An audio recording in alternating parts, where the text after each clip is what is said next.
Le 23 avril dernier, le président de la République, dans une interview qu'il donnait aux Parisiens, disait, je cite, ne plus avoir assez de soignants dans le pays. Nous souscrivons évidemment à ces propos. On en fait le constat depuis hier, et puis d'ailleurs, on en fait le constat chaque jour dans nos territoires respectifs. Par contre, nous pensons que les solutions proposées aujourd'hui dans ce texte, de notre part, ne vont pas assez loin.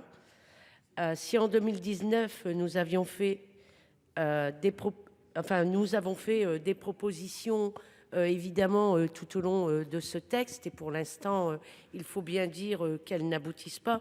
Et je pense notamment à celle sur la régulation des médecins qui, franchement, aurait été, de mon avis, un bond en avant.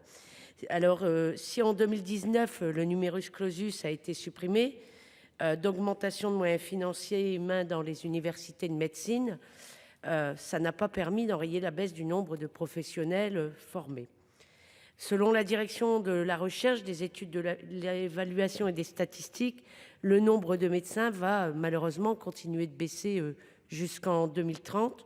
Le nombre d'étudiants inscrits en médecine sont en dessous des besoins, de 20% en médecine, 14% en odontologie, de 8% en pharmacie et 4% en maïeutique.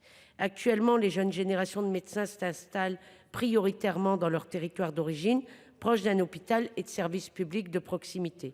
Notre amendement propose donc de lutter contre les inégalités territoriales et sociales d'accès aux soins en définissant le nombre de places dans les formations de santé selon les besoins des territoires et non pas des capacités de formation du système universitaire. Je vous remercie.